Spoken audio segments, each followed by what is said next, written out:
Paghahain ng kaso kay Romualdez, malapit na. Opo, malapit na malapit na. Malapit na ba makalimutan? Rimulya? Ako'y nagtatanong lang ha, o ayon dito sa balita. Sa balitang to mukhang maraming tawang-tawa at hindi naniniwala. Ayon dito, kay Ombudsman Boying Rimulya, malapit nang ihain ang plunder charges laban kay dating House Speaker Martin Romualdez kaugnay ng isinasagawang investigasyon. Sa panayam, sinabi ni Rimulya na nasa huling yugto na ang pagkahanda ng kaso. Ang pahayag ay kasunod ng mga naunang investigasyon ng Office of the Ombudsman sa mga aligasyon ng katiwalian na kinakasangkutan ni Romualdez. Wala pang opisyal na pahayag mula sa kampo ng dating House Speaker kaugnay ng pinakahuling sinabi ni Rimulya. Malapit na daw. Malapit na daw maghain ng kaso. Pero nauna yung mga walang ninakaw.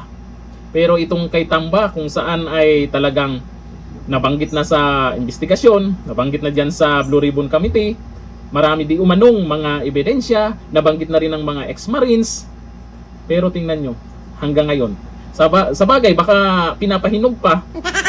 Marami pong hindi naniniwala dito kay Rimulya. Malay natin, nakikiramdam yan.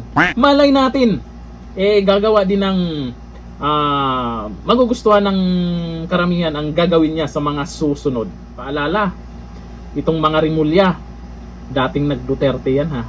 Ano kaya yung galawan ng mga Rimulya ngayon? No? Sa tingin nyo?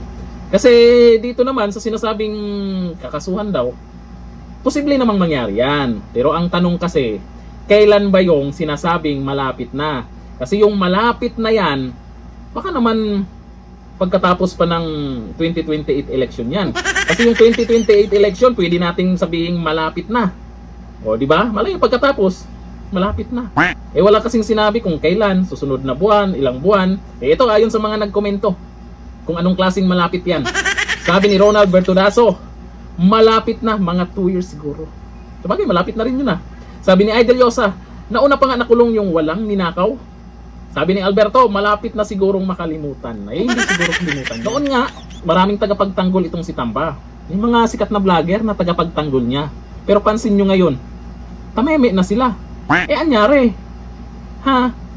Panahon na ngayon para ipagtanggol nyo si Tamba. Pero bakit yung mga ibang sikat na vlogger tameme na? Dito, sa sinasabi ni Rimulya, aasa ba kayo? Maniniwala ba kayo nakakasuhan itong si Tamba? Pag kinasuhan man, ito ang tanong, ano ang magiging resulta? Mapapakulong kaya siya? Hanggang dito lang, thank you. Bye-bye.